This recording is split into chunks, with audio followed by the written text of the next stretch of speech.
එහෙමනම් සාවධානව අහන්න. මේකට හැම මාසිකම වාගේ මේ පංචස්කන්ධයේ යථා තත්ත්වය පෙන්눔 කරමින් කරන ලබන දේශනා මාලාවක් ඉදිරිපත් කරන පැමිණෙන්නේ. රූප වේදනා සංඥා සංඛාර විඥාන කියන කොටස් පහේ එක එක ස්කන්ධයක් පිළිබඳව ඒ ස්කන්ධ කියන්නේ මොනවද? ඒ සමුදය මොකක්ද? ඒ නිරෝධය, ඒ වගේම නිරෝධගාමිනී ප්‍රතිපදාව කියන්නේ මොකටද? ඒ එක එක ස්කන්ධයක් වලින් ඇති වෙන ආස්වාදයේ ආදීනවේ සහ නිස්සාරණේ කුමක්ද කියන කරුණ වලයි මේ දේශනා ඉදිරිපත් කරගෙන ලබන්නේ.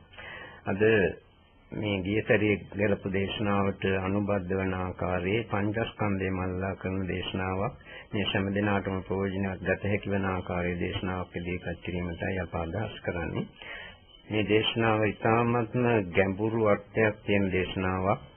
එහි තියෙන ගැඹුරු භාවය අත්දකින්නට පුළුවන් කෙනෙකුට පමණයි වැටෙන්නේ. නමුත් ඊටාම සරල කරුණු ටිකක් අපි ඉදිරියට ගැනීමට බලාපොරොත්තු වෙනවා. ඒ කරුණ ඊටාම සරලයි. අත්දැකීම් ලැබුවට පස්සේ ඒකේ තියෙන ගැඹුරත්වයේ ගැඹුරු භාවය අවබෝධ වන්නේ. මේ තේරුම් ගත යුතු ප්‍රධාන කාරණාවක් තියෙනවා. මේ නිවන් යාමට බලාපොරොත්තු වන කෙනෙක් විසින් අනාත්ම ලක්ෂණය අනිවාර්යයෙන්ම අවබෝධ කරගත යුතුයි කියන කරුණ. මම කියලා කෙනෙක්, මගේ කියලා කෙනෙක්, ආත්මයක් කියලා දෙයක් මේ පංචස්කන්ධ ලෝකයේ තුල නැහැ. මේ සියල්ලම අනාත්මයි. මේ අනාත්ම දර්ශනය පැහැදිලිවම භාවනා තුළින් අත්දැකීම තුළින් තමයි යටත් පිළිසෙන් සෝවාන් මාර්ගඵලය පවා ලබන්නේ.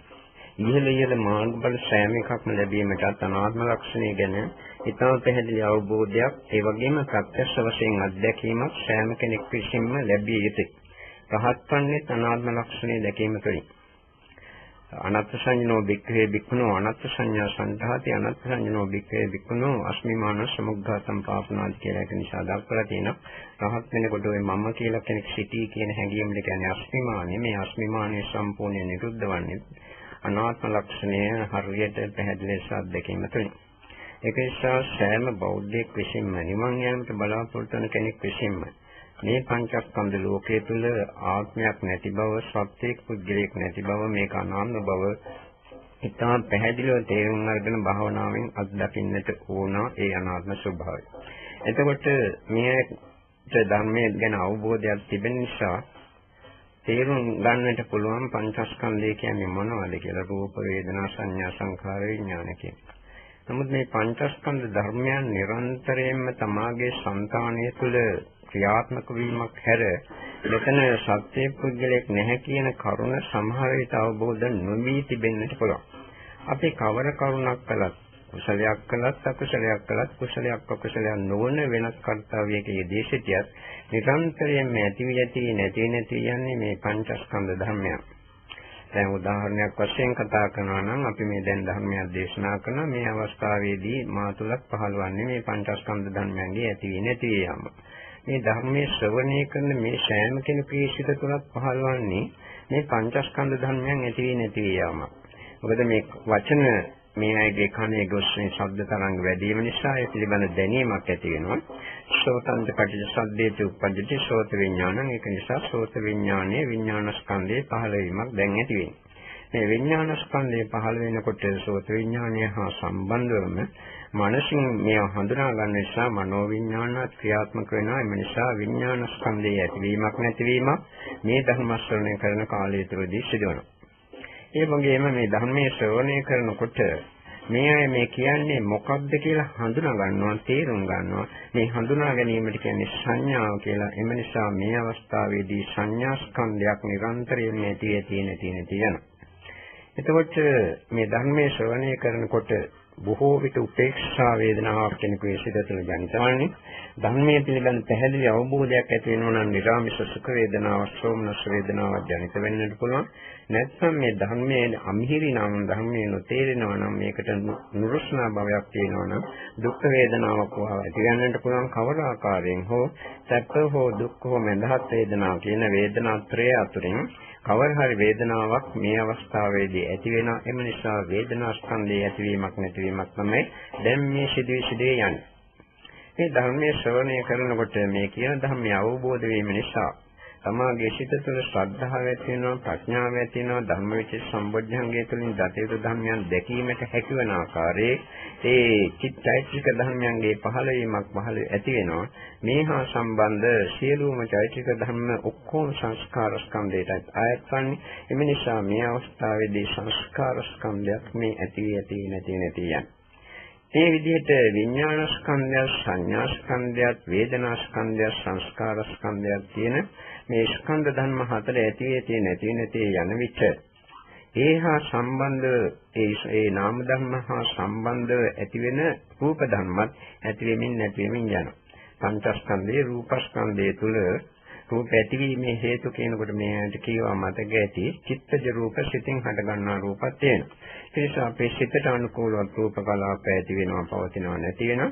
මේ සාමයේ ධර්මය ශ්‍රවණය කරන විට මේ රූපස්කන්ධයත් නිරන්තරයෙන් ඇති වෙනවා, නැති වෙනවා. ඊට අමතරව මේ පිට කරන ශබ්දයේ පිට කරන වාරයක් පාසාම මේ අයගේ රූපස්කන්ධය කම්පණයකටපත් වෙනවා. කම්පණය කියන එකට සිංහල වචනය යදාගත්තට ඒක හරිය අවබෝධය මේ ඇයට නොතිබෙන්නත් පුළුවන්. ভাইබ්‍රේෂන් කියන අදහසයි අපි මේ ඉදිරිපත් කරන්නේ. එතකොට ඒකට වෙන වචනයක් නැහැ. ඒ කම්පණය නිසා රූප නිරන්තරයෙන්ම ශබ්දේ නිසා ඇති නැති යන. මේ වෙනකොට එම නිසා මේ ධර්මයේ ශ්‍රවණය කරන විට රූපස්කන්ධයේ ඇතිවීමක් නැතිවීමක් පවතින්නේ මේ වෙලාවට සිදුවන්නේ. මේ ධර්මයේ ශ්‍රවණය කරන අවස්ථාවේදී මේ විදිහට කල්පනා කරනකොට Tamanටම තේරෙන්නට ඕන මෙතන මේ පංචස්කන්ධ ධර්ම ඇතිවි නැති යාමක් හැර වෙන දෙයක් සත්‍ය වශයෙන් පරමාර්ථ වශයෙන් නැහැ. මෙතන මම ධර්මයේ ශ්‍රවණය කරනවා කියලා යම් කෙනෙක් හිතනවා නම් ඒක වැරදි දෙයක්. එහෙම සිටීම පවා සංස්කාර ස්කන්ධයට අයත් ධර්මයක්. මම ධර්මයේ ශ්‍රවණය කරනවා කියන හැඟීම සංස්කාර ස්කන්ධයට අයත් ධර්මයක්. ඒක නාම ධර්මයක්. එතකොට මෙතන තනිකරම පංචස්කන්ධ ධර්මයන් රැස්වීමක් තිබෙන්නේ. ධර්මයේ ශ්‍රවණය කිරීමක් තියෙනවා, ශ්‍රවණය කරන කෙනෙක් නැහැ. මේ தත්ත්වය තමයි ඕනෑම කාර්යයක් කරනකොට සිදුවන ක්‍රියාවලිය. දැන් උදාහරණයක් වශයෙන් අපි හිතමු කෙනෙකුට Taman දෝෂාරෝපණය කරනවා, බනිනවා, විවේචනය කරනවා, මොකක් හරි පටිඝ සම්ප්‍රයුක්ත සිතකින් යුතුව කටයුතු කරනවා කියන. ඒ අවස්ථාවේදී තමාගේ පංචස්කන්ධ ධර්මයන් ක්‍රියාත්මක වීම සිදුවන්නේ. මනෝවිඥාණය ඇති වෙනවා අනිවාර්යයෙන්ම. ඒ වගේම යම් කිසි වචනයක් අහලා විවේචනයක් අහලා හිතමනාප ගත්තා නම් සෝත විඥාණය තියෙනවා. නැත්නම් තමන් අකමැති කෙනෙක් නම් තමන්ට හම්බුනේ එතකොට චක්ඛු විඥාන කියන චිත්ත පරම්පරාවල තියෙන එකට විඥාන ස්කන්ධය ඇතිවීමක් තියෙනවා මේ තරහ යන අවස්ථාවේ. ඊළඟට සංඥාවක් ඇතිවෙනවා මේ තරහ යන දීමට හේතු කාරණා පිළිබඳව මේ නරක කෙනෙක් මගේ හතුරෙක් ආදී විවිධ සංඥා ජනිත වෙනවා. ඒකට අනුකූලව දුක්ඛ සහගත වේදනාවක් ඇති වෙනවා. වේදනා ස්කන්ධය ඇතිවීමක් එතන පහළවන්නේ. මේ වේදනාව ඇති වෙනකොටම දුක්ඛ වේදනාව මේ ඇතිුනේ දුක්ඛ වේදනාවක් කියලා හැඟීමක් ඇති වෙන සංඥාවක්. එතකොට මේ වේදනාව කෙරෙහි ගැටීමක් ඇති වෙනවා. සංස්කාර ස්කන්ධයේ පහළවීමක්. ඒ සංස්කාර ස්කන්ධයේ පහළවීමත් සමගම අර වේදනා විඥාන සංඥා වේදනා සංස්කාර කියන ස්කන්ධ හතරේම ක්‍රියාදාමයක් එතන ඇති නැති යමක් සිදුවන්නේ. මේකට අනුකූලව ඒ චිත්තජ රූපත් ඇති වෙනවා. මේ අය දන්නවා තරහසිතක් ගිය ගමන්ම මූණවල් කළු වෙලා විරූප වෙලා ඕනම කෙනෙකුට තේරෙනවා මෙයාට තරහ ගියයි කියලා. මොකද ඒ චිත්ත නිසා රූප උපදිනවා. ඒක නිසා රූපස්කන්ධයේ ඇතිවීමකුත් නැතිවීමකුත් තියෙනවා. එහිදී සිදුවන්නේ පංචස්කන්ධ ධර්මයන් ඇති නැති යම්. අපි හිතමු කෙනෙක් භාවනා කරනවා කියලා. මේක ටිකක් ගැඹුරු කාරණාවක් හිතලා බලන්න ඕන. කෙනෙක් භාවනා කරන විටත් ඇතිවන්නේ ඔය කියන ස්කන්ධ ධර්මයන්ගේ ඇතිවීමක් නැතිවීමක් පැවැත්මක් පමණයි. වෙන මොකක්වත් නැහැ. ඇති වෙනවා, පවතිනවා, නැති වෙනවා, නැවත ඇති වෙනවා, නැවත පවතිනවා, නැවත නැති වෙනවා. මේ ආකාරයෙන් ඇතිවීමෙන් නැතිවීමෙන් යන ක්‍රියාදාමයක් හැර මේ පංචස්කන්ධ ධර්මයන්ගේ ක්‍රියාදාමයක් හැර එතන භාවනා කරන වෙනත් පුද්ගලයෙක් නැහැ. සත්‍යයක් නැහැ. මම භාවනා කරනවා නෙවෙයි. එහිදී වේදනා ස්කන්ධය තියෙනවා, සංඥා ස්කන්ධය තියෙනවා, විඥාන ස්කන්ධය තියෙනවා, සංස්කාර ස්කන්ධය තියෙනවා. දැන් මේ කල්පනා කරන්න පුළුවන් භාවනාවකට ගනු ලබන අරමුණු තියෙනවා, ඒවා බාහිර දේවල් කියලා. ඒවා බාහිර දේවල් නේ තමන්ගේම පංචස්කන්ධ ධර්මයන් ඇතිවීමක් මෙතෙන්දී සිදුවන්නේ. දැන් උදාහරණයක් අපි කතා කරනවා. අපි හිතමු භාවනා කරලා බුදු ගුණ භාවනා කෙනෙක් කරනවා. මේ බුදුගුණ භාවනා කරනකොට හිතනවා සමහර අය බුදුහාමුදුරුවෝ ගාවයි මේ බුදුගුණ තියෙන්නේ. ඒ බුදුහාමුදුරුවෝ ගාව තිබුණු බුදුගුණ තමයි අපි මේ සිහි කරන්නේ කියලා එහෙම වැරදි දෘෂ්ටි කෝණයකින් වැරදි අදහසක එල්බගෙන තමයි බොහෝ දෙනෙක් කටයුතු කරන්නේ. නමුත් එහිදී තමන්ගේ පංචස්කන්ධ ධර්ම ඇතිවීම හැර වෙන බුදුගුණ කියලා දෙයක් නැහැ. මේවා මේ සම්ප්‍රදායිකව කියන ධර්ම දේශනා නෙවෙයි. ඒක නිසා මේවා ටිකක් ගැඹුරින් හිතලා බැලිය යුතුයි. දැන් අපි බුදුගුණ සිහිපත් කරන විට අපගේ සිත තුළ ඒවා සිතින් සිහිපත් කරන්නේ මනෝවිඤ්ඤාණ ඇති වෙනවා. අපිට බුදුගුණ සත්‍යයනා කරන්න පුළුවන්. එතකොට අපිට ඕන නම් සෝත විඥාන ආදී වෙනත් විඥාන ස්කන්ධයන්ගේ ඇතිවීමක් ඇති නැති යාමක් සිදුවන බව දකින්නට පුළුවන්. ඒ බුදුගුණ අපි හඳුනා ගන්නවා මේ විදිහට කියලා. එතකොට තමන්ගේ සිත තුළ සංඥාවක් ඇතිවන්නේ. ඒ බුදුගුණ සිහිපත් කරන විට සමහර විට නිර්ාමිෂ ප්‍රීතියක් ජනනය වෙනවා. මොකද බුදුහාමුදුරන්ගේ ගුණ සිහි කරන්න තමන්ගේ සිත තුළ ප්‍රීති සම්බොධ්ධංගේ වැඩෙනවා. සමාධිය ආදී ධර්මයන් වැඩෙන නිසා ප්‍රීතිය ඇති වෙනවා. ඒක නිසා සුඛ වේදනාවක්, නිර්ාමිෂ සුඛ වේදනාවක් ජනිත වෙනවා. ඒ සුඛ වේදනාව ඇති වෙන්නේ තමන්ගේ සිත තුළ. මේ බුදුහාමුදුරන්ගේ ගුණ සිහි කරන විට ඒ පිළිබඳ යම් කිසි චෛතසික ධර්ම රාශියක් ඇති වෙනවා නම් ඒ සීලුම චෛතසික ධර්ම පහළවන්නේ තමන්ගේ සිත තුළ සංස්කාර ස්කන්ධය ඇතිවීමක් ඒක.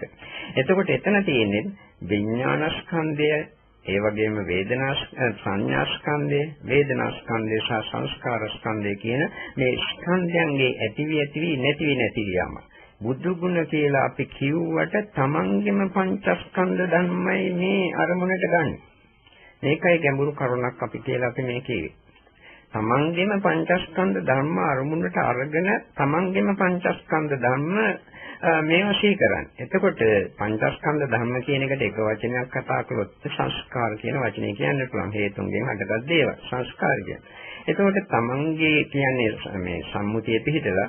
එතකොට මේ සම්මුතිය පිහිටලා තමන්ගේ සංස්කාර ස්කන්ධය දැන් අපි බුදුගුණ සිහි කරන්නේ. නමුත් සිහි කරන්නේ තමන්ගේම පංචස්කන්ධ ධර්මම. සංස්කාරම අරමුණු කරමින් ඇති වෙමින් පැවතෙමින් නැති වෙමින් යාමේ ක්‍රියාදාමයක් හැර මෙතන බුදුගුණක් ඇත්තේ නැහැ. බුදුගුණ භාවනා කරන කෙනෙක් ඇත්තේ නැහැ. පරමාත්මයේ සත්‍ය ඒකයි. මේ සත්‍ය දකින්නට අපි බය වෙන්නට හොඳ නැහැ. මොකද සත්‍ය දකින්න නැතුව අපිට නිවන් දකින්නට බෑ. මේ පරමාර්ථ ධර්මයන්ගේ පරමාර්ථ ස්වභාවය ඒ ආකාරයෙන්ම අවබෝධ කර යුතුයි. එතකොට අපි හිතමු තවත් උදාහරණයක් කිව්වා මේ ඇයිට තේ. අපි හිතමු මෛත්‍රී භාවනාව කෙනෙකුට වෙනවා කියලා. මේ මෛත්‍රී භාවනා කරන විටත් සියලු සත්‍යෝ සුවපත් ආදී වශයෙන් අපි මෛත්‍රී කරනවා. මෛත්‍රී කරන විට තමන්ගේ සංතානය තුළ ඒ මනෝවිඤ්ඤාණ ආදී විඤ්ඤාණස්කන්ධේ ඒ වගේම මේ සීල සත්‍යෝ නැත්තම් මගේ තරහකාරයෝ සිතවත් අය මඳහත් අය ආදී වශයෙන් ඇති වෙන සංඥාව. එතකොට ඒ නිසා පහළ වෙන කියන්නේ මෛත්‍රී භාවනාව හොඳට කරගෙන යනකොට හිත තුළ සුඛ සාධයක් ඇති වෙනවා. සුඛයම් විචය සුම්නසත් ජනිත වෙනවා. ඒ සුඛ වේදනාව නැත්තම් උපේක්ෂා වේදනාව පහළ වෙනවා. ඒ වගේම මෛත්‍රී හා සංප්‍රයුක්ත වෙන චෛතසික ධර්මයන්ගේ ඇතිවීම නිසා සංස්කාර ස්කන්ධයන්ගේ පහළ වීමක් සිදු වෙනවා.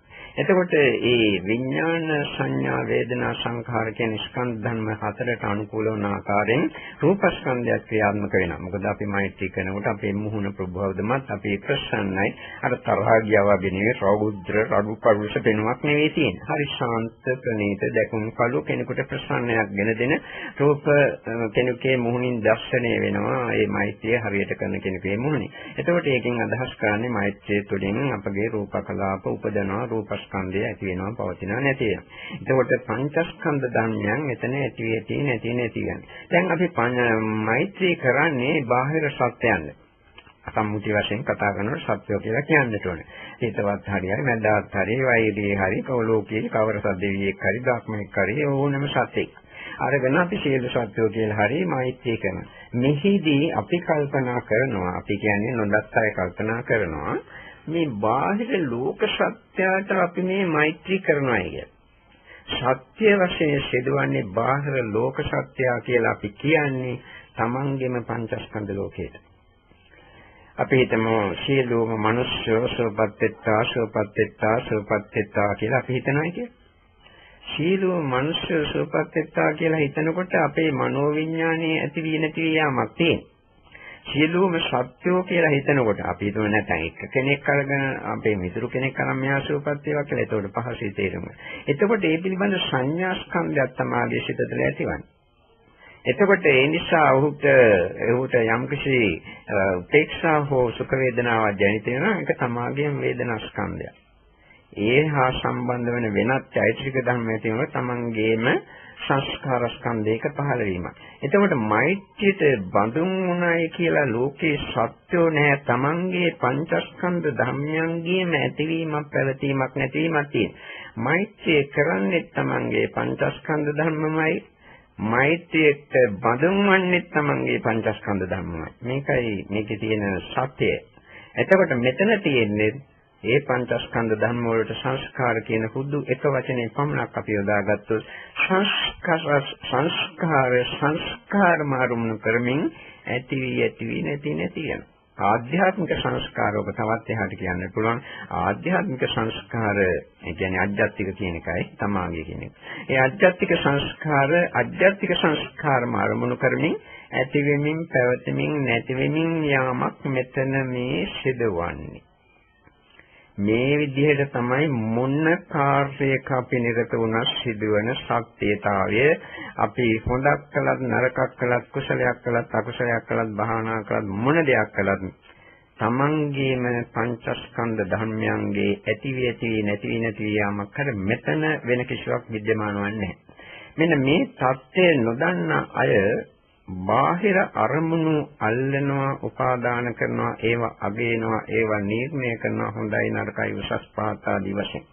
මේවා නොදත් සත්‍යෝ තමන්ගේ පංචස්කන්ධ ලෝකයේ තුල සත්‍යයක් ඉන්නවා, මම කියලා කෙනෙක් සිටිනවා, ගැහණියෙක් කියලා සිටිනවා, මිනිහෙක් කියලා සිටිනවා, ජීවියක් කියලා දෙයක් තියෙනවා ආදී වශයෙන් වැරදි මුලාවකටපත් වෙනවා, මෝහයෙන් මුලා වෙනවා, අවිද්‍යාවෙන් යට වෙනවා. මෙන්න මේ විදිහට අවිද්‍යා මෝහ ආදී ක්‍රියා ධර්මයන්ගේ ක්‍රියාත්මක වීම තුළින් මේ සත්‍ය කර්ම සත්‍ය වශයෙන් දකින්න නොහැකි සත්‍යය මේ ආකාරයෙන් මේවා උපාදාන කරනවා, සිතින් අල්ලනවා. පංචස්කන්ධ ලෝකයක් පංච උපාදාන ස්කන්ධ ධර්මයන් බවට පත් වෙනවා. පංචස්කන්ධ ධර්ම රූප වේදනා සංඥා සංඛාර විඥාන කියන එක මේවා මම කියලා හිතලා මගේ කියලා හිතලා මේවට ඇලිලා මේවට බැඳිලා මේවා කෙරෙහි ආශාවෙන් යුතුව කටයුතු කරන විට මේ පංචස්කන්ධ ධර්මයන්ම පංච උපාදානස්කන්ධ බවට පරිවර්තනය වෙනවා. එතකොට මේ පංච උපාදානස්කන්ධ නැත්නම් මේ පංචස්කන්ධ ධර්මයන්ගේ ඇති නැති යාමක් තමයි සම්ම විත්තම සිදුවන්නේ. මේ කාරණාව පසුව සෑම ඉන්ද්‍රියකටම ප්‍රතිබද්ධ කරලා සම්බන්ධ කරලා බලලා අවබෝධ කරගන්න බලන්න තමන් මෙතෙක් කල රැවටිලා හිටියා සත්‍යෙක් මම කියලා කෙනෙක් පුද්ගලයෙක් මෙතන සිටිනවා කියලා සත්‍ය වශයෙන් සිදුවුණු ක්‍රියාදාමයේ සිදුවන ක්‍රියාදාමයේ මෙන්න මේකයි කියලා තමන්ටම අවබෝධ වන තෙක්ම ඒ ගැන පැහැදිලි අවබෝධයක් ඇති කරගත යුතුයි. ඒ විදිහට පැහැදිලි අවබෝධයක් ඇති වුණාට පස්සේ දැන් මේ කියන කාරණාව දකින්න. ඒක ඊට ටිකක් එහා කාරණාවක්. මේ ලෝකේ සත්‍යෝ ආශා කරනවා. මේ ආශාව නිසා තමයි නැවත උපදින්නේ. තණ්හාව දුක්ඛ සමුදය සත්‍ය වශයෙන් බුදුහාමුදුරුවෝ දක්වන්නේ. බොහෝ අවස්ථාවලදී අවිද්‍යාවත් ඒ දුක්ඛ සමුදය සත්‍ය වශයෙන් දක්වන්නත් පුළුවන්. අවිද්‍යාව නැත්නම් තණ්හාවක් නැහැ. තණ්හාව ඇති වුණොත් අවිද්‍යාවත් එතන. ඒ නිසා අවිද්‍යාව තණ්හා කියන දෙක මවයි පියයි කියනාසේ මේ සංසාර ගමනේ සිටින මව සහ පියා කියලා දක්වන්නත් පුළුවන්. මාතරම් පිතරම් හත්පා කියලා හැම බුදුහාමුදුරුවෝ දක්වපු ගාථාවක් තියෙනවා. අම්මයි තාත්තයි දෙන්නම මරලා දාලා කියන එකයි මාතරම් පිතරම් හත්පා. ඒ කියන්නේ ඔය අවිද්‍යාව තණ්හා දෙක නැති කළා කියන එක. එතකොට අපි ලෝකේ සාමාන්‍ය ලෝක සත්‍යය මේ තමන්ගේම පංචස්කන්ධ ධර්ම වලට ආශා කරන්නේ, තමන්ගේම පංචස්කන්ධ ධර්ම වලට බැඳෙන්නේ, ඒවම උපාදාන කරන්නේ. මේක දකින්නට නොහැකිකම නිසා, ඒක දකින්නට තමන් තියුණු ප්‍රඥාවක් නැති නිසා බාහිර ලෝකයේ තියෙන අජීවී සජීවී සෑම සංස්කාර ධර්මයක්ම උපාදාන කරනවා. රූප උපාදාන කරනවා, ශබ්ද ගන්ධ රස පොට්ටබ්බ උපාදාන කරනවා, ධම්ම උපාදාන කරනවා. බාහිර වශයෙන් තියෙන ලෝකයේ තියෙන අජීවී හෝ සජීවී කවර දෙයක් හරි අල්ලනවා, ආශා කරනවා, බැඳෙනවා, ගැට ගැහෙනවා. මේක දැන් ටිකක් ගැඹුරින් බලන්න ඕන. දැන් අපි හිතමු කෙනෙක් යම් කෙනෙක් දැකලා ආශාවෙන් යුතුව සතුට සුඛ ආස්වාදයක් විඳිනවා කියලා. අපි කාටත් තේරෙන ආකාරයෙන් අපි වෙන පිළිම කෙනෙක් ගැහණු කෙනෙක් දැක්වෙනවා ගැහණු කෙනෙක් පිළිම කෙනෙක් දැකලා ආශා කරලා සතුටක් සුඛයක් ආස්වාදයක් විඳිනයි කියලා හිතමු. ඕනේ මරමුණක් ගන්න පුළුවන්. අජීවී මලක් වාගේ දෙයක් ආර එකක් ගියක් වෙන දෙයක් වුණත් ගන්න පුළුවන්. ඉතින් මේ පහසෙන් තේරුම් ගන්නට පුළුවන් එවැනි උපමාවක් ගත්තොත් මොකද දිනදා ජීවිතයේදී ඒවා නිරන්තරයෙන් සිදුවෙන නිසා. මෙහිදී බොහෝ දෙනෙක් කල්පනා කරන්නේ අපි මේ ආශා කරන්නේ අපි මේ ආශාදයක් ලබන්නේ අපි දැකපු ඒ රූපේ නිසා ඒ රූපේ තුලින් ඒ ආශාදේ ගෙන දෙනවා අපි ආශා කරන්නේ රූපයට කියලා තමයි කල්පනා කරන්නේ. නමුත් සත්‍ය ඒක නෙවෙයි. Tamange පංචස්කන්ධ ලෝකයට ආශා කරන්නේ. මේක ගැඹුරුයි කියලා ඒකයි මේක තේරුම් ගන්න බලන්න. දැන් ඇහැට රූපය දැක්කා. අපි හිතමු කාන්තාවක් හරි පිරිමියෙක් හරි දැක්කා. දකින්නකොට චක්ඛු විඥාන සිත පහළ වුණා. විඥාන ස්කන්ධයේ ඇතිවීමක් ඇති වුණා.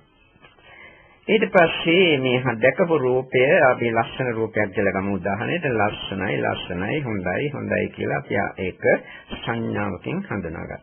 මේ සංඥාවට අනුකූල වන ආකාරයෙන් වේදනාවක් ගෙන දෙනවා. ඉතින් අර සුන්දරයි ලස්සනයි මිහිරි ආදී වශයෙන් සිතපු නිසා ඒ සංඥාව ඇති වෙච්ච නිසා සුඛය ගෙන දෙන සුඛ වේදනාවක් සුඛාස්වාදයක් ජනිත කරදෙනවා. මේ සුඛාස්වාදයේ ආවට පස්සේ යම් වේදේති තං සංජානති කියලා දක්වපු දැනක් තියෙනවා.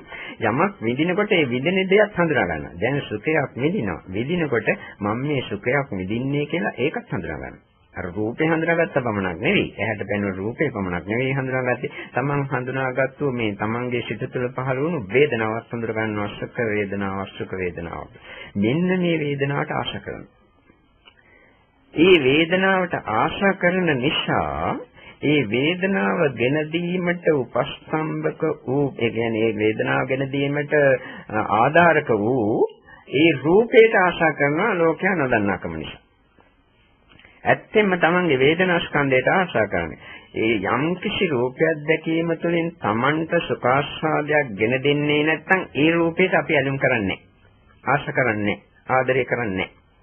තමන්ට යම් කිසි රූපයක් දැකීම නිසා ආස්වාදයක් ගෙන දෙනවා නම් ඒ ආස්වාදයේ නිසයි අපි ඒ රූපයට ඇලුම් කරන්නේ. ආශා කරන්නේ, ආදරය කරන්නේ ආදී ඕනේ වචනයක් පාවිච්චි කරන්නේ. එතකොට මේ විදිහට තමන්ගේ සුඛාස්වාදයට ආශා කරනකොටම ආශාව තමන්ගේ සිත තුළ ඇති වෙන සංස්කාර ස්කන්ධය. එතකොට දැන් මොනවද මෙතන තියුනේ? විඥාන ස්කන්ධයක් ඇති වුණා නැති වුණා, සංඥා ස්කන්ධයක් ඇති වුණා නැති වුණා, වේදනා ස්කන්ධයක් ඇති වුණා නැති වුණා, සංස්කාර ස්කන්ධයක් ඇති වුණා නැති වුණා. ඇති නැති යනවා. ඇති වෙලා නැති වෙලා නතරුන්නේ දිගටම යනවා ක්‍රියාදාමයේ සිදුවෙනවා. දැන් මේකට අනුකූලව තමන්ගේ රූපස්කන්ධයත් ක්‍රියාත්මකයි. ඉතින් ඒ රාගයෙන් වැඩ දෙනකොට තනිකරම රූපස්කන්ධය වෙනස් ආකාරයකට ක්‍රියාත්මක වන්නේ. ද්වේෂයෙන් ක්‍රියාත්මක වන ආකාරයට සම්පූර්ණයෙන් පටහැනි වෙනවා. එතකොට ශරීර රූප කලාප ශරීරය තුළ ඇති වෙන ගණන හෝමෝන ක්‍රියාදාමයන්ගේ තු රූපයන් ප්‍රදේශ සංසරණ වේගයන් ආදී හැම දෙයක්ම වෙනස් වෙනවා. එතකොට රූපස්කන්ධය ඇතිවීමකුත් නැතිවීමකුත් එතෙන්දි සිදුවන්නේ. දැන් මෙතන මේ පංචස්කන්ධ ධර්ම තමන්ගේ సంతානය තුළයි සිදුවන්නේ. ඊළඟට අර බාහිර රූපේ දකින්නකොට මේ ක්‍රියාදාමයේ ඇත්ත වශයෙන්ම තමන්ගේ සංස්කාර තමන්ගේ సంతානය තුළ සිදු පංචස්කන්ධ ධර්මයක් නිසා බාහිර රූපයක් නෙවෙයි මේ තමන් දකින්නේ. තමන්ගේම පංචස්කන්ධ ලෝකයක්. මේක ගැඹුරුයි ටිකක් තේරුම් ගත්තට පස්සේ අවබෝධ වුණාට පස්සේ එතකොට තමන් ආශා කරන්නේ දැන් හිතන්නේ අර ඇහැට දැකපු රූපේට කියලා. රූපේට නෙවෙයි මේ ආශා කරේ තමන්ගේ වේදනාවට. වේදනාවට ආශා කළාට පස්සේ ඒ ආශාවටත් ආශා කරනවා ඊළඟට. ඒකනේ නැවත ඒ ආශාව හොයන්නේ. තමන්ද වේදනාව නිසා ආශාවක් ඇති වුණා. ඒ ආශාවටත් නැවත ආශා කරනවා. ඒක නිසා ඒ ආශාව ගෙන දෙන වේදනාව තව තවත් හොයලා යනවා. ඒකයි ඔය දුක්ඛ සමුදය සත්‍ය විස්තර කරනකොට රූපයක් ගැන කතා කරනවා නම් ඇහැට පේන රූප තණ්හාව නිසා නැවත ආශාව ඇති වෙනවා කියලා බුදුහාමුදුරුවෝ දක්වලා තියෙන්නේ. මේ රූප තණ්හාව නිසාම නැවත තණ්හාව ඇති වෙනවා කියන කාරණාව දුක්ඛ සමුදය සත්‍ය විස්තර කරනකොට බුදුහාමුදුරුවෝ දක්වනවා. එතකොට මෙතන මේ ආශාවට ආශා කරන නිසා නැවත වේදනාවට ආශා කරනවා. වේදනාවට ආශා කරන නිසාම වේදනාව ගෙන දුන්නේ යම් කිසි සංඥාවක් නම් ඒ සංඥාවටත් ආශා කරනවා. අර ලස්සන රූපයක් දැකලා මේක ලස්සනයි හොඳයි කියලා සංඥා ටික ඒ සංඥාවටත් ආශා කරනවා. දැන් එතකොට සංඥාවටත් ආශා කරනවා වේදනාවටත් ආශා කරනවා සංස්කාර වලටත් ආශා කරනවා. මේ ඔක්කොම ජනිත කර දුන්නේ චක්ක විඥානය ඇති වෙච්ච නිසා, මනෝ විඥාන පහළ වෙච්ච නිසා. විඥාණයටත් ඒක නිසා ආශා කරනවා. මේ විඥාන සංඥා වේදනා සංස්කාර කියන ස්කන්ධයන්ට ආශා කරන නිසාම, මේවා උපාදාන කරන නිසාම, මේවා අල්ලගන්න නිසාම තමන්ගේම ඒවා පහළ වීමට ස්ථානයේ වූ රූපස්කන්ධයටත් ආශාවක් નિરાයාසයෙන් ඇති වෙනවා. මේක ගැන රූපස්කන්ධයට ආශාවක් ඇති වෙනවා කියන එක මෙතෙන්දි කියන්න කිසිම වැදගත් අවශ්‍ය නැහැ. මොකද හේතුව රූපස්කන්ධය කෙරෙහි තියෙන ආශාව තමාගේ සිත තුළයි ඇතිවන්නේ. එතකොට රූපස්කන්ධය කියන එක සිත තුළ ක්‍රියාත්මක කරන නාම ධර්මයක්. රූපේ රූපයක් නාමයක් නෙවෙයි. නමුත් රූපස්කන්ධය තුළ ආශාවක් හෝ මම කියන හැඟීමක් හෝ මගේ කියන හැඟීමක් හෝ ලස්සනයි කැතයි ආදී කවරාකාර යම් කිසි සිතිවිලි දාමයක් ඇති වෙනවා නම් ඒ සියලුම සිතිවිලි සමූහයන් තමාගේ సంతාණය තුළයි පහළවන්නේ. ඒක නිසා රූපස්කන්ධය මෙතන නාමස්කන්ධයක් බවට පරිවර්තනය වෙනවා. බලනකොට සත්‍ය වශයෙන් බලනකොට. ඒක නිසා රූපස්කන්ධය මෙතන අමතක කළත් කමක් නෑ. දැන් මෙතන තමන් මේ ආශා කළේ මොකටද? බාහිර රූපයකට නෙවෙයි. තමන්ගේ වේදනාවට, සංඥාවට, සංඛාරවලට, විඥානවලට. මේක සාමාන්‍ය ලෝක සත්‍යයට දකින්නට බෑ. දුක්ඛ සමුදය සත්‍ය මේ විදිහටයි ක්‍රියාත්මක වන්නේ. මේ ආකාරයෙන් ක්‍රියාත්මක වෙච්ච නිසා තමයි නැවත නැවත ඉපදී සංසාරේ පුරා මේ විදිහට ආවේ. එලෙසින්ම මේ විදිහට මේ ධර්මතාවයන් ක්‍රියාත්මක වන නිසා තමයි නැවත නැවත ඉපදී සංසාරේ පුරා ගමන් කරන්නේ. දුක්ඛ සමුදය සත්‍ය මෙහිමයි ක්‍රියාත්මක වන්නේ කියලා සම්මතම පැහැදිලි අවබෝධයක් ඇති වෙනවා. ශාකෝසා පනිසා තණ්හා කස්ස උපජ්ජමානා උපජ්ජති කත්ත නිවිසමානා නිවිසති. මේ තණ්හාව කොතනද උපදින්නේ, කොතනද පිහිටන්නේ කියලා බුදුහාමුදුරුවෝ ප්‍රශ්න කරනවා, අහනවා. ඒකට පිළිතුරු වශයෙන් කියපු කරුණු ඔක්කොම ඔය මං කියපු මේ ධර්ම කාරණා තුළ අන්තර්ගතයි. රූප තණ්හා කෝ බික්කේ යලන් ලෝකේ පිරූපං සාත රූපං ඉත්ති සාතන්නා උපජ්ජමාන උපජ්ජදෙත් නිවිසමාන නිවිසති ආදී වශයෙන් දක්වනවා. රූප සංඥාව ලෝකේ තියෙන ප්‍රිය රූපයක්, සාත රූපයක්, ඒක කෙරෙහි තණ්හාව ඇති වෙනවා කියලා දක්වනවා. රූප විතක්ක, රූප විචාර, රූප සංචේතන, මේවා කෙරෙහි ලෝකේ ප්‍රිය රූප, සාත රූප, මේවා කෙරෙහි තණ්හාව ඇති වෙනවා කියලා කියනවා. මේ ඔක්කොම බුදුහාමුදුරුවෝ දැක්වේ මේ කියපු පංචස්කන්ධ ධර්මයන් විස්තර කිරීම සඳහා. දුක්ඛ සමුදය සත්‍ය ක්‍රියාත්මක වන ආකාර 60ක් ගැන අපි මීට කලින් මේ ඇයිට විස්තර කරලා දීලා තියෙනවා. ඒ අනුව මේ ඇයිට තේරෙන්න පුළුවන් මේ කරුණු 60ක් ඉන්ද්‍රිය 6ට එක එකට 10 10 10. ඇහැ කන නාසය දිව ශරීරය මනස. එක ඉන්ද්‍රියකට 10 ගානේ 6ක් වැඩි වුණාම 60ක් වෙනවා. ඇහැ ගැන කතා කරොත් ඇහැට ආශා කරනවා. ඇහැට පෙනෙන රූප වලට ආශා කරනවා. චක්කු විඥාන වලට ආශා කරනවා. ඒක නිසා චක්කු සංපස්සයට ආශා කරනවා. චක්කු සංපස්සජ වේදනාවට ආශා කරනවා. රූප සංඥාවට, රූප සංචේතනාවට ආශා කරනවා. රූප විතක්ක, රූප විචාරවලට ආශා කරනවා. රූප තණ්හාවලට ආශා කරනවා. මෙතන මේ කරුණ හරියට අවබෝධ වුණොත් තේරෙන්නේ මෙතන ඔක්කොම තමන්ගේම පංචස්කන්ධ ලෝකයටයි මේ ආශා කරන්නේ, වෙන දෙයකට නෙවෙයි කියලා. දැන් මේක හරියට තේරෙනවා නම්, අවබෝධ වෙනවා නම්, බාහිර අරමුණු වල මොන වටිනාකමක්ද තියෙන්නේ? මොන අගීමකට අපිට ඒ බාහිර අරමුණු පත් කරන්නට පුළුවන්? තමන්ගේ සිත තුළ පහළ වෙන මේ ආශාවන් නැත්තම් බාහිර අරමුණු වල කිසිම ලක්ෂණක් ඇත්තේ නැහැ, අගයක් ඇත්තේ නැහැ, වටිනාකමක් ඇත්තේ නැහැ. දැන් මේ කියන කාරණාව ගෙදර ගියාට පස්සේ, නිවසේට ගියාට පස්සේ මෙයයි ක්‍රියාත්මක කරලා බලන්න. ඊටාම මිහිරි සින්දුවක් තමයි, ඊටාම ප්‍රේකන සින්දුවක් අහහාහ ඉන්න. ඒ ඉන්න ගමන්ම, ඒ ආස්වාදයේ විඳින ගමන්ම මෙතන සිදුවන්නේ මොකක්ද කියලා බලන්න. එතකොට තේරෙන්නේ මේ විඥානීය තියෙන, මේ සංඥාව තියෙන, මේ වේදනාව තියෙන, ඒකට අපි ආශා කරනවා කියලා. ඒ ටික අවබෝධ කරගන්න බලන්න. දැන් මේ කියන කාරණා මේට එහා ගැඹුරු කාරණාවක්. දැන් අපි ආශා කරන්නේ තමන්ගේම පංචස්කන්ධ ලෝකයේද. ඒක නිසා යම් කිසි දෙයක් අපි උපාදාන කරනවා නම්, සිතින් අල්ලනවා නම්, අල්ලන්නේ තමන්ගේම පංචස්කන්ධ ලෝක. ඒතකොට උපාදාන කියන ඒවා පංච උපාදාන ස්කන්ධ බවට පරිවර්තනය වෙනවා. ඒ පංච උපාදාන ස්කන්ධ ලෝකයේ පාමංගෙන් පරිබාහිර වෙන වේ තියෙන අධ්‍යාත්මික වශයෙන් තම අධ්‍යාත්මික වශයෙන් තමාගේ ආධ්‍යාත්මික ලෝකයේ තුලයි, సంతානයේ තුලයි අප්‍රියාත්මක වන්නේ. ඒකට බාහිර රූප නෙවෙයි අපි ආස්වාද කරන්නේ, බාහිර ශබ්ද නෙවෙයි, බාහිර ගන්ධ නෙවෙයි, රස නෙවෙයි, ස්පර්ශ නෙවෙයි. තමන්ගේම සිතිවිලි සමුදායන්, තමාගේම නාම ධර්මය. ඒකයි බුදුහාමුදුරුවෝ මෙහෙම ප්‍රකාශයක් කරගන්නේ. සංකප්ප රාගෝ පුරිසස්සකාමෝ. පුරුෂයෙකුගේ තැනැත්තෙකුගේ කාමයේ කියන්නේ තමන්ගේම සිතුවිලි. නැතේ මේ ලෝකේ යන්තර ලක්ෂණ රූප තියෙන යානි චිත්‍රානි ලෝකේ ලක්ෂණ දේවල් තියෙනවා නැතේ කාමයව කාම නෙවෙයි. සංකප්පරාගෝ පුරුෂසකාමෝ පුරුෂයෙකුගේ කෙනෙකුගේ සිත තුළ පවත්නා වූ නාම ධර්මයන්ගේ පැවැත්මයි කාම කියලා බුදුහාමුදුර ප්‍රකාශ කරලා තියෙනවා. මේවා බුදුහාමුදුර සත්‍ය වශයෙන්ම දැකපු දේවල් මේ බුදු වචන වලින් ප්‍රකාශ කළේ. ඒක නිසා අපිත් ඒවා ඒ ආකාරයෙන් දැක්කොත් බුදුහාමුදුරෝ කවුද කියලා අපට අඳුර ගන්නට පුළුවන්. එතකොට තමයි බුදුහාමුදුරුවෝ දකින්නේ. ඒ ධම්මං පස්සති සෝමං පස්සති කියන්නේ ඒකයි බුදුහාමුදුරන්ගේ ධර්මයේ තමන්ම අත්දකින්න කොටයි බුදුහාමුදුරුවෝ කවුද කියලා අපි දකින්නේ. දැන් මේ විදිහට ඒ තමන් බාහිර ලෝකයේ රූප, ශබ්ද, ගන්ධ, රස, ස්පර්ශ වැනි ධර්මයන්ට ආශ්‍රා කළේ නැහැ. තමන්ගේම පංචස්කන්ධ ලෝකයන්යි ආශ්‍රා කළේ කියලා අවබෝධයක් ඇති කරගන්න. දැන් මේ අවබෝධය ඇති කරගත්තාට පස්සේ තුන්වෙනි අධ්‍යයනයයි දැන් කතා කරන්නේ. මේක ඉතාමත්ම සරල වචන ටිකක් අපි කියන්නේ මේකේ තියෙන ගැඹීරත්වය කියලා වචන වලින් නිම කරන්නට බෑ. ඒක තේරුණු කෙනෙකුටයි ඒකේ තියෙන වටිනාකම ගැඹුරු බව තේරෙන්නේ.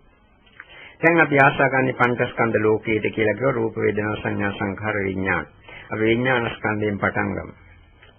මේ විඥානයේ ස්වરૂපය මොකද්ද? ඇති වුණා පැවතුණා නැති වුණා නැවත ඇති වුණා පැවතුණා නැති වුණා. කිසිම හරයක් අගයක් සාරයක් නෑ. විඥානය කියන්නේ හුදු නාම ධර්මයක් පමණයි. මට පෙනීච්ච දෙයක් මේ කියන්නේ. විඥානය කියන්නේ නාම ධර්ම කියන්නේ සුළඟක් වගේ කිසිම අගයක් වටිනාකමක් නැති හරයක් සාරයක් නැති නිකම්ම හිස් දෙයක්. මේ ඊට වැඩි උපමාවක් මට තේරුන්නේ නැති නිසා ඒ වචනේ අපි මේ ප්‍රකාශ කරේ. දැන් අපි හිතමු හුළඟ ටිකක් දැන් හැමලා ගියා යන්නේ. පැත්තකට ගියා. හමාගෙන ගියා. ඉතින් ඔය හුළඟේ මොකක්ද ඇති වැඩි වටිනාකම මොකද්ද? ඒකේ සාරවත් දෙයක් කියලා අගයවත් දෙයක් කියලා අපිට ගන්නට පුළුවන්. ඒක කිසිම අගීමකට බඳුන් කරන්න පුළුවන් දෙයක් ඒක තුල නැහැ. ඉතින් ඒ සුලම් පාර ඇවිදලා ඔය ගියා. පායලා ගියා. මේ විඥානයේ ස්වરૂපයත් ඒකත් සුළඟක් වෙලා යන නිකන් නාම ධර්මය සුළඟක් වෙලා ඇතිලා නැතිලා යන නාම ධර්මය මේකට ආශා කළේ කොයිතරම් මෝඩකමකට. ඒ ආශා කළා නම් ඒ ආශාව සුළඟක් වගේ ඇතිලා නැතිලා යන නාම ධර්මය. මෙන්න මේ සුළඟක් වගේ ඇතිලා නැතිලා යන නාම ධර්මයක් කියන එක මේ කියන එක නෙවෙයි අවබෝධයෙන් දකින්නට බලන්න. ඊළඟට අපි සංඥාවට ආශා කළා. සංඥාව කියන්නේ මොකක්ද? හඳුනා ගැනීම. හඳුනා ගැනීමත් ඇති වුණා පැවතුණා නැති වුණා. ඒකත් අර හුළඟක් වගේ කිසිම දෙයක් නැහැ. අගයන්නට දෙයක් ඒකේ නැහැ. සාරවත් භාවයක් නැහැ. හරයක් නැහැ. මොකක්වත් නැහැ. කිස් දෙයක්. ඒ ඇති වුණා පැවතුණා නැති වුණා. මේ හුළඟක් වෙනි සුදු නාම ධර්මයකට මේ අපි ආශා කළේ කියන ඒ අවබෝධය ටික. මේ ආශාව ඇතිවීමේ මෝඩකම දකින්නයි මේවා කරන්නේ. වෙන දෙයකට නෙවෙයි. අපි දුක්ඛ සමුදය සත්‍ය ප්‍රහාණය කරන්නට ඕන නිවන් යන්නට. සංකෝපන දුක්ඛ සමුදයන් අරිය සත්‍යම් පහතබ්බං. දුක්ඛ සමුදය අරිය සත්‍ය ප්‍රහාණය කළ යුතුයි මහණෙනි. එහෙමයි බුදුහාමුදුරුවෝ කියලා තියෙන්නේ. එතකොට දැන් ඔන්න සංඥා ස්කන්ධයත් නිකන් සුළඟක් වගේ කිසිම වැඩක් නැති දෙයක්. ඇතිලා පැතිලා නැතිලා ගියා මොකක්ද ආශක හුදු නාම ධර්මයක් කිසිම රූපීය භාවයක් ඒකේ ඇත්තෙත් නැහැ. දකින්නට හැකියකමකුත් නැහැ. ඇතිලා පැතිලා ගියා කිසිම ආගයක් ඇත්තෙත් නැහැ. මේව නොදන්නා මෝඩ මිනිසුන්ට මේවා මහා වටිනා දේවල්. මුතු මැණික් වලටත් වඩා වටිනා දේවල්. දැන් වේදනා ස්කන්ධය. අපි දැන් මෙතන සුඛාස්වාදයක් ගැන කතා කරන්නේ. අපි හිතමු දැන් මේ සුඛ වේදනාව. මේක අල්ලගෙන දඟලන ලෝක සත්ව හැම දෙයක්ම කරන්නේ මේ සුඛ වේදනාව හොයෝයා. කටයුතු කිරීම සඳහා සුඛ වේදනාව ලබා ගැනීමට මේ හැම දෙයක්ම වාගේ කරන්නේ. සුඛ වේදනාවට හැම ලෝක සත්‍යම් යට වෙලා රහත් වෙච්ච නැති හැම කෙනාම. එතකොට මේ මොකද්ද මේ සුඛ වේදනාව? බුදු නාම ධර්මයක්. හුළඟක් වගේ ඇතිලා නැතිලා ගිය කිසිම වටිනාකමක් නැති, හරයක් නැති, අගයක් නැති, සාරයක් නැති හිස්සු තුච්චු නාම මාත්‍රයක්. මේකේ මොකද්ද අගයන්න තියෙන්නේ? මේකට ආශා කරන ඒකත් ඒ වගේම හුළඟක් වෙන්නේ හුදු නාම ධර්මයි. දැන් මේ වේදනාවට අපි ආශා කළා. මේ ආශාව කියන්නේ මොකද්ද? ඒකත් නාම ධර්මයක්. සිත තුළ පහළ වෙන දෙයක්. මේකත් අර හුලඟ ටික ඇතිවලා ගියා වගේ තමයි කිසිම අගයන්නට දෙයක් නැහැ කිසිම සාරයක් වටිනාකමක් නැහැ කිසිම දෙයක් මේවත් තරම් පහත් නිහින දේවල් ලෝකේ තවත් නැහැ. මොකද ඒවා ඒ තරම් දුරට අපි මුලා කළා ඒ තරම් දුරට අපි ඒවට යට වුණා ඒ තරම් දුරට අපි ඒවට ගැට ගැහුණා. ඒක නිසා මේවා ඒ තරම්ම බිය යුතු කරුණු. එතකොට මේ වේදනාවට තණ්හාවට ආශා කළා. මේ ඔක්කොගේම தත්ත්වය මොකද්ද ශ්‍රලඟක් වගේ ඇති නැතිනේ. මේක නිසාම මේවා ඔක්කොම ගෙන දුන්නේ විඥාණයටත් ආශා කළා. දැන් මෙතන තියෙන්නේ මොකද්ද? මේ මොනවද තියෙන්නේ අගේ කියලා බලන්න. දැන් මේක තේරුණාට පස්සේ මාර කලින් කිව්ව නේද සින්දුවක් අහලා රස විඳින්න කියලා. පංචස්කන්ධයන් ඇතිවීම නැතිවීම දකින්න කිව්වනේ. දැන් ඒක දැකලා ඉන්නේ. ඒ දකින්න පුද්ගලයා නැවත ඒ සින්දුවම තමයි තාම ප්‍රිය කරන සින්දුව අහන ගමන් මොනවද මෙතන මේ වේදනා මේ විඥානස්කන්ධයක් ඇති වෙනවා හුලඟක් නැති වෙනවා වගේ නැති වෙනවා මොකද්ද මේකේ තියෙන්නේ? මෙතන ඔන්න සංඥාස්කන්ධයක් ඇති වෙනවා පවතිනවා නැති වෙනවා මොනවද මෙතන තියෙන්නේ? වේදනා ස්කන්ධයක් ඇතිලා නැතිලා ගියා හුලඟක් නැති වුණා වගේ කිසිම හරයක් වටිනාකමක් නැහැ. තණ්හා ස්කන්ධයක් ඇති වුණා තණ්හා ස්කන්ධේ නේ තණ්හා ගොඩක්. ඇති වෙති නැති ගියා සංස්කාර ස්කන්ධය තුළ තණ්හාව තියෙනවා. එතකොට මේ සංස්කාර ස්කන්ධය ඇති නැති ගියා. මොකද්ද මෙතන තියෙන්නේ? මේක දැන් අපි නොදැක්ක මෝඩකමක් තිබුණා. මේ මෝඩකමත් අර හුලඟක් ඇති නැති යන වගේ හුදු නාම ධම්ම මාත්‍රයක්. දැන් අපි මේක දකිනවා ප්‍රඥා ඇසකින් විදර්ශනා නුවණකින්. මේක මොකද්ද? ඒකත් ඇති නැති යන හුලඟක් වෙන කිසිම වචනාකමක් නැති හිස්සු නාම ධර්මයක්. මේ නාම ධර්ම වල මොනවද අගයන්නට තියෙන කිසිම අගයීමක් කරන්නට දෙයක් නැහැ. මේ නාම ධර්ම ඔක්කොම ඇතිවෙනවා පැවතෙනවා නැති වෙනවා. කිසි තැනක මෙතන ආත්මයක් කියලා ගන්නට කිසිම දෙයක් හිත වෙන්නේ ඔක්කොම තනි කරම අනාත්ම පින්ඩයක්. මෙන්න මේ අනාත්ම ස්වરૂපය හරියටම පැහැදිලිවම හිතට පෙනී යනකොට සෝවාන් ආදී මාර්ගඵලලාභී කෙනෙකුට නම් අනිවාර්යයෙන්ම නිවනට සිතපත් වෙනවා. රහත් වූ කෙනෙකුට නම් විමුක්ත සිත හෝ ඵල සම්මෝධයට සිතපත් වෙනවා. වෙනත් කෙනෙකුට නම් ශූන්‍යතාවයකට සිතපත් වෙනවා. ගැන මාර්ගඵල ලබන නැති කෙනෙකුට නම් ශූන්‍ය වූ හිස් භාවයකට සිතපත්. මේ දැන් හිස් භාවයටපත් වෙනවා. නැත්තම් ඵලයටපත් වෙනවා නිවනටපත් වෙනවා නිවන් රසය දකින. මෙතන මොකද්ද තියෙන්නේ? මෙතන තියෙන්නේ සුදු නාම ධර්මයක් කුලඟක් වගේ ඇතිලා පැවතිලා යනවා. මේකේ මොනවද කියන්නේ තියෙන්නේ? නිබ්බානං අභිනන්දති බුදුහාමුදුරන් ගැචන. නිබ්බාණයත් අභිනන්දනය කරන්නේ. මොකද ඒක යථා තත්ත්වය දකින්න නිසා අභිනන්දනය කරන්නේ. එතකොට ඒකත් අයින් කරලා යනවා. අයින් වෙලා යනවා. දැන් මේවා අපි උපාදාන කරගෙන මෝඩකමකට දැනෙනවා. මේ මෝඩකමත් අවගේම හුලඟක් වගේ ඇති නැති යන සියුම් දැනීමක්. ඒක දකින්න ප්‍රඥාව සියුම් දැනීමක්.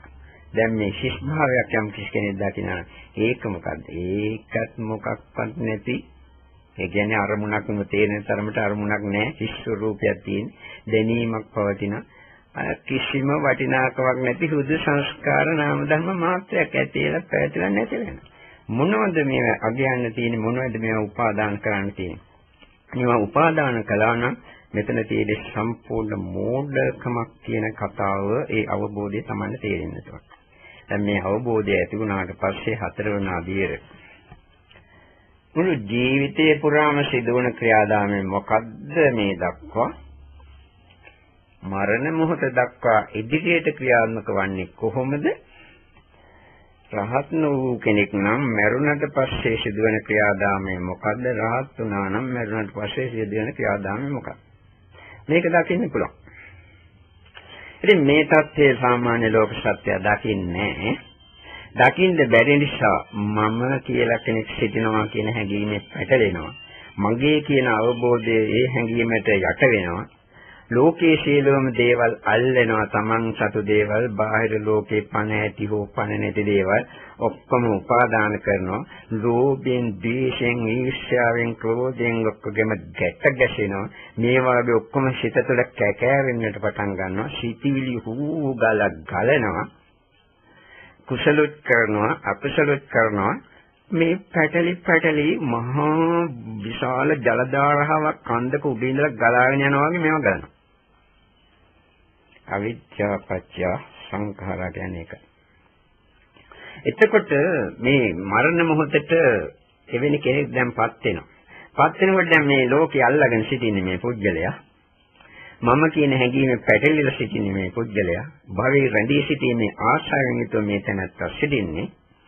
මම මගේ කියන හැඟීම භවයේ රැඳී සිටීමේ ආශාව වෙනත් දේවල් උපාදාන කිරීම තමාගේ පංචස්කන්ධ ධර්මයන් උපාදාන කිරීම මේ සිටිවිලි වල වටිනාකමක් අගයක් සාරයක් තියෙනවා කියලා හිතාන සිටීම කුසල අකුසල කර්ම ස්පර්ශ කරගෙන දැගලීම නොඑක ආකාර චිත්ත සංස්කාර සිත තුළින් ගැලීම ආදී කරුණු වලින් බර වෙච්ච සිතක් මේ ඒවෙන් යට වෙච්ච සිතක් මරණ මොහොතේදී මේ කය ඇසුරු කරගෙන වෙනස් ඒ සිතකට පහළ වෙන්නට කයේ ඉඩක් නැති නිසා කයෙන් සිත ගිලිහෙනවා. ගිලිහෙනකොටම ඒ සිත මරණ මොහොතේ අවසාන වශයෙන් පහළ වූ සිතට අනුකූල වන ආකාරයේ සිතක් අනිවාර්යයෙන්ම වෙන තැනක පහළ වී යුතුයි. මොකද හේතුව අර සිතේ තියෙන නියම තත්ත්වයන් නොතේ නිසා අර කලින් කියපු කරුණු වලින් පැටලී වෙලී සිටින නිසා මරණ මොහොතේ සිතවිලි ගැලී යාම නතර වීමක් සිදුවන්නේ සිතවිලි ගැලීම ගලන එක ගලනවාමයි. එතකොට මරණ මොහොතේ තරහ සිතක් ඇති වුණා නම් එහෙම ඊට අනුබද්ධිතව ඊළඟට පහළ වෙන සිත තරහ සිතකින් උපදවන තැනකයි පහළවන්නේ. ඒකයි ධර්මතාවය. ඉතින් ওই මලයක්ෂයන් වගේ තත්ත්වවලටපත් වෙනවා. මරණ මොහොතේදී ආශාසිතක් නම් ජනිත වුණේ තමන්ගේ ලෝකයට වෙන්න පුළුවන්. තමන් ඇසුරු කරන කෙනෙකුට දරුවෙකුට ගේකට දොරකට ඕන දෙයකට වෙන්න පුළුවන්. එතකොට වන්නේ പ്രേත ලෝකවල වාගේ තැනක ඒකට සුදුසු තැනක ඒ සිත ගිහිලා පහළවන්නේ. මරණ මොහොතේ මොද කුසල සිත සිහිපත් වුණොත් එහෙම ඒකට සුදුසු තැනක ඒ සිත ගිහිලා පහළ වේ. මෙතන අවිද්‍යා පත්‍ය සංඛාරා සංඛාර පත්‍ය විඥාන මෙන්න මේ විදිහට ක්‍රියාත්මක වෙනවා කියලා තමන් දකිනවා තමන්ගේ හදවතට පෙනෙනවා. බුදුහාමුදුරුවෝ කිව්වත් නොකිව්වත් ඒක තමන් දකින දෙයක් එක්කට. ඒක තමන්ගේ අවබෝධයක්. දැන් මේ தත්ත්වය සාමාන්‍ය ලෝක සත්‍යයේ ස්වરૂපය.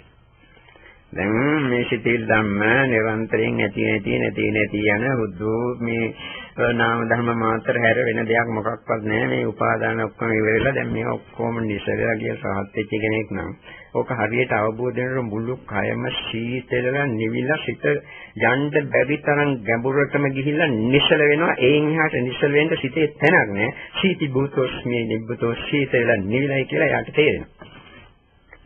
දැන් මේ පුද්ගලයා මැරෙනකොට අර ලෝකයේ කලින් පුද්ගලයා වගේ මේ ඔක්කොගේම තියෙන නිර්ාත්මක භාවයේ තේරුම් ගන්න සිටිවිලි ඔක්කොම අයින් කරලා එකට එකක් සම්බන්ධ වී යන සිටිවිලි පරම්පරාව නතර කරලා නිරුද්ධ කරලා තියෙන අවිද්‍යාව නිරෝධ සංකාර නිරෝධ සංස්කාර නිරුද්ධ වෙලා තියෙනවා. මේ පුද්ගලයා මැරෙනකොට Tamanට තේරෙනවා එවැනි කෙනාට තේරෙනවා මේ අන්තිමට ඉතුරුන දැනීම මාත්‍රේම ඒකත් මේ හොලඟක් වගේ නැති වෙලා යන කිසිම වටිනාකමක් නැති සියුම් නාම මාත්‍රයක් පමණයි. ඒකත් නිකන් නේ පවතින හේතු මත. මේ ලෝකේ ඉපදුණු කර්ම ශක්තිය හේතුවක් වෙලා තියෙනවා. එකක්. මේ ජීවිතේ පවතින ජීවිතේන්ද්‍රිය රූපේ පැවැත්ම තව එකක් හේතු වෙලා තියෙනවා. Taman සී නැති වෙලා හෝ තද නින්දකටපත් වෙලා නැහැ සිතේ ක්‍රියාත්මක වීම හේතුවක් වෙලා තියෙනවා. මේ කයේ ඉන්ද්‍රයන්ගේ යතහ පරිදි ක්‍රියාදාමයේ සිදු වෙනවා. මොළේ හදවත ආදී ක්‍රියාදාම. ඒවා නිසි පරිදි තියෙනවා. මේ ආදී විවිධ හේතු මත පවතින සුදු නාම ධර්මයක්. සත්‍යයක් නෙවෙයි ආත්මයක් නෙවෙයි මම කියලා දෙයක් නෙවෙයි අගයන්නට දෙයක් නෙවෙයි වටිනාකමක් නැති දෙයක් නෙවෙයි අලුතෙන් හොයාගත්තු දෙයක් නෙවෙයි අලුතෙන් අත්දැකීමක් නෙවෙයි. ස්වභාව වශයෙන් මේ සත්‍යයේ సంతානයේ තුල තිබිලා වැහිලා තිබුණ එකක් මතු කරගත් එකක්. නැත්තම් මේ අමුතෙන් හොයාගත්ත නෙවෙයි. දැන් මේ සත්‍යය නිසා අන්තිමේදී මේ ලෝකෙ ඔක්කොම දේවල් මෙතන කෙරේ කිසිම ඇලීමක් බැඳීමක් නැ අනුපාදා පරිනිබ්බානස්සාරය. ඒ සියල්ලම සිටින් අතහැරලා තියෙන්නේ. දැන් මැරෙන්න යනකොට එයාට මරණය තරම් උතුම් දෙයක් නැහැ. දුකේ කෙලවර ඔහු දකිනා මෙතනයි මේ විදිහට සිදුවන්නේ කියලා. එතකොට ඔහු මැරෙන්නේ මේ සියල්ලම සිටින් අතහැරලා නිසල වූ සිතකින්. එතකොට මේ සිත මෙතනින් ගිලිහෙනවා. ගිලිහෙනකොට ඒකට අනුබද්ධ වූ සිතක් උපදින්නට තැනක් නැහැ, ඉඩක් නැහැ, අවකාශයක් නැහැ.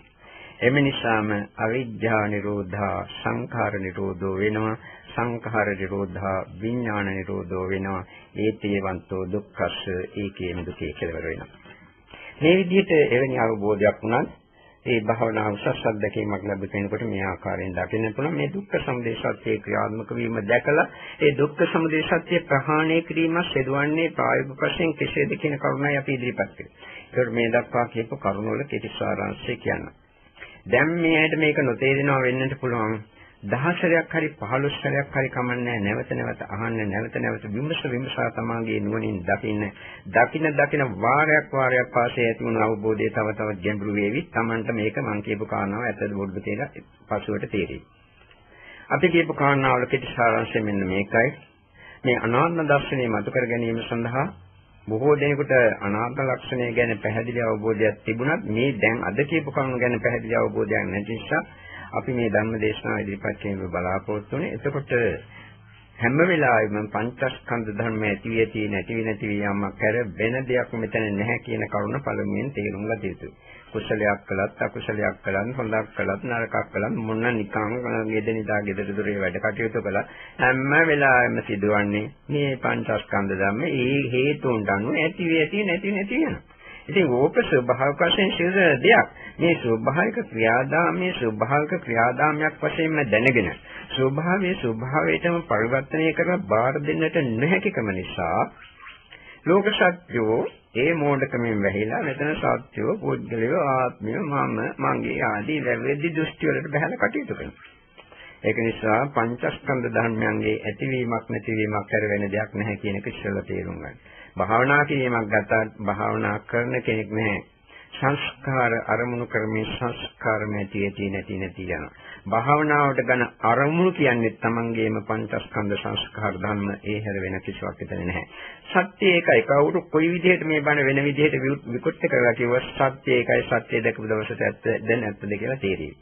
එතකොට මේ පංචස්කන්ධ ධර්මයන් ඒ විදිහට හරියට දකිනකොට තමා ආශා කලේ බාහිර රූප වලට නෙවෙයි, ශබ්ද වලට නෙවෙයි, ගඳ සුවඳට නෙවෙයි, රසයට නෙවෙයි, බාහිර කයට දැනෙන ස්පර්ශ වලට නෙවෙයි, මනසින් අරමුණු කරන දේවල් වලට නෙවෙයි.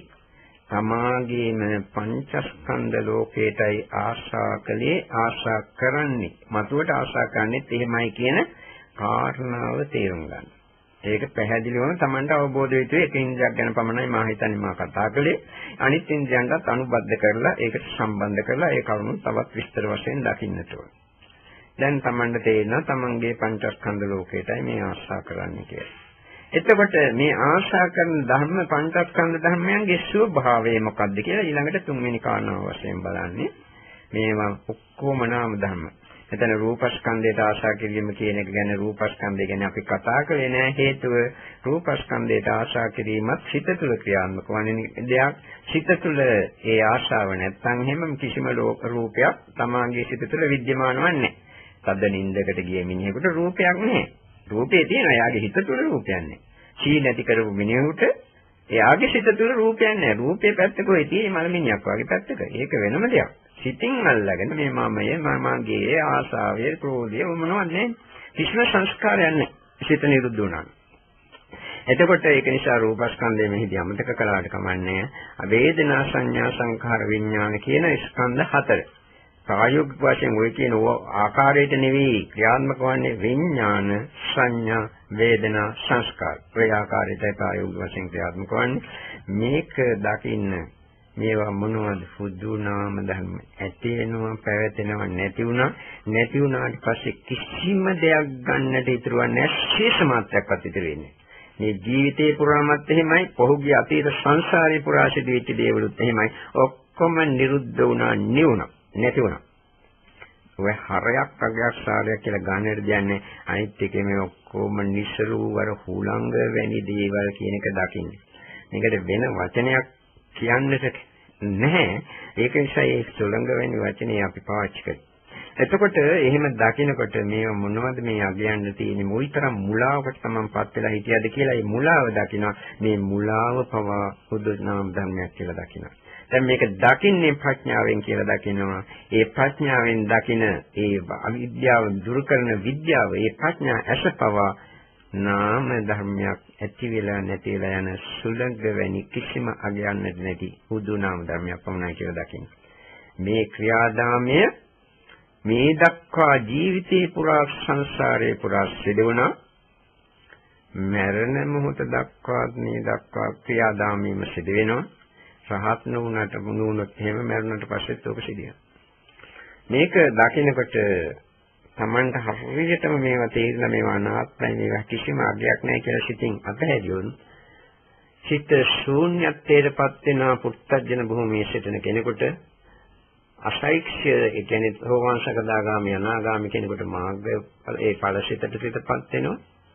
රහත් වූ කෙනෙකුට විමුක්ත සිත උදා වෙන්නටත් පුළුවන් ඵලසිත උදා වෙන්නටත් පුළුවන්. ওই විදිහටයි එතන වෙන ඵලය. ඒ කවරක් ඇති වුණත් ඒ සෑම එකක්ම බුදු නාම ධර්මයක් ඇති වී නැති යන දෙයක්. කිසිම අඥානද දෙයක් නැහැ. මුන්නම දෙයක්වත් නැච්ච කිංචි ලෝකේ උපාදීත කිසිම දෙයක් අඥාන නැහැ. නාඤ්ඤත්‍ර බික්කේ කිසිම දෙයක් අභයන්නට සුදුසු නැහැ. නාලම් බික්කේ සබ්බේ ධම්මා බික්කේ නාලන්න බිනිවේෂාය කියලා දක්වලා. කිසිම දෙයක් අබිනිවේෂණය කරලා අල්ලන්නට එපා කියන එකයි කියන්නේ.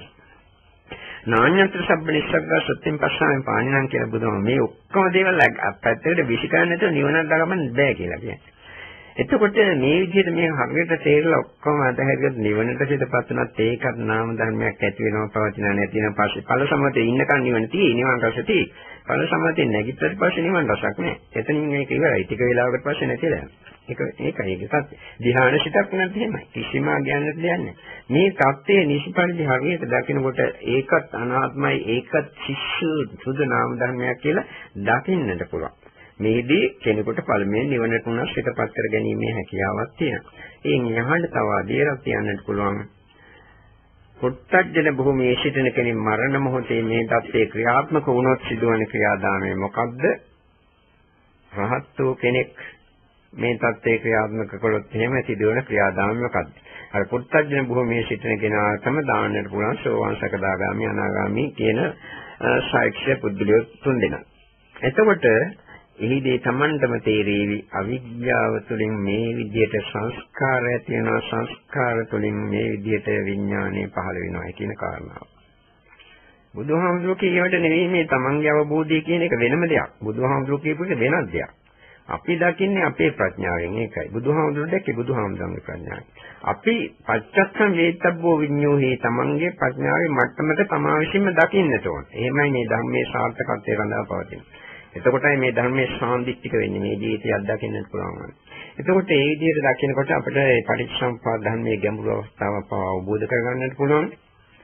නැත්නම් රහත් වූ කෙනෙකුට නම් අනුපාදිශේෂ නිර්වාණ ධාතු සිදුවන්නේ මෙහෙමයි කියලා අත්දකින්නට පුළුවන්. දුකේ කෙලවර සිදුවන්නේ මෙහෙමයි කියලා අත්දකින්නට පුළුවන්. මෙතෙන්දී අපි පැහැදිලිවම දකිනවා දුක්ඛ සමුදය සත්‍යයේ මේ විදිහටයි ක්‍රියාත්මක වන්නේ මේ විදිහටයි නිරුද්ධ වන්නේ. අර විදිහට ඔක්කොම දේවල් මේ චිත්ත සංස්කාර ධර්ම කුලං වැනි දේවල් කිසිම ආගයන්ට දෙයක් නැහැ කියලා විසිකරනට උපාදාන සම්පූර්ණයෙන් නිරුද්ධ කරන්නට පුළුවන්. කිසිම දෙයක් නැතුව උපාදාන නිරුද්ධ කරන්න පුළුවන්. ඒ විදිහට හරියට එක එක භාවනාවේ දියුණු පුද්ගලයාට අනුව ඒ අවබෝධයන් වෙනස් වෙන ඒ විදිහට කටයුතු කරා මේකෙන් අත්දැකීමක් ලබන්නට පුළුවන් වේවි. අඩුම වශයෙන් මෙතන ඉන්න එක්කෙනෙකුට හරිය මේක අත්දකින්නට පුළුවන් වෙන බව මා දන්නවා. ඉහළම පන්තමට නුහුණත් පහළ මට්ටමකට හරි අත්දකින්නට පුළුවන් වෙයි. එහෙම වුණොත් ඒකට තේරෙවි අපි මොනවද මේ කීවේ ගැඹුරුයි කියලා මේකේ මොන ගැඹුරක්ද කියලා තේරෙන්නේ කියලා දැන් හිතේ. නමුත් එදාට තේරෙවි. හොඳයි. ඒ විදිහට කටයුතු කිරීම තුළින් මේ ඇටත් මේ සියලුම උපාදාන යොද්ද කළ මේ සංසාර දුකින් මිදලා සසර දුක කෙලවර කිරීමට වාසනාව ශක්තිය උදා වේවා කියලා ආශිර්වාදනය කරමිනුයි අප මේ දේශනාව දැන් නිම කරන්නේ. හොඳයි. දෙවියන්ට දෙවිපත් අපි දෙමු. ආකාශත්තාජ කියන පාඩේ කියමු. ආකාශත්තාජ බුම්මත්තා දේවානාගා මහිද්దికා පුඤ්ඤන්තං අනුමෝදිතවා චනන්දප්පන්තු ශාසනං ආකාශත්තාජ බුම්මත්තා දේවානාගා මහිද්దికා පුඤ්ඤන්තං අනුමෝදිතවා චනන්දප්පන්තු දේශනං ආකාශත්තාජ බුම්මත්තා දේවානාගා මහිද්దికා පුඤ්ඤන්තං අනුමෝදිතවා චනන්දප්පන්තු මම් පරන්ති ප්‍රාර්ථනා කරන්න. මිනා පුඤ්ඤ කම්මේන මාමේ බාල සමාගමෝ සතං සමාගමෝ හෝතු යාව නිබ්බාන පත්‍තිය ඉදම් කම්මේ පුඤ්ඤං ආසවක්ඛ්‍යා වහන් හෝතු සබ්බ දුක්ඛා පමුච්ඡතු මේ කළ සියලුම කුසල සත්‍යයෙන් මේකට ඒකාන්තයෙන්ම නිවන සැනසීමට වාසනාව ශක්තිය උදා වේවා. අභිවාදන සීලිස්ස නිච්ඡං වද්ධා පචායනෝ චත්තාරෝ ධම්මා වද්ධන්ති ආයුවන්නෝ සුඛං බලං ආරෝග්‍ය සම්පත්තේ සග්ග සම්පatti මේවච අතෝ නිබ්බාන සම්පත්තේ ඉමිනාතේ සමිඤ්ඤතු සුපත්තේ වානිවස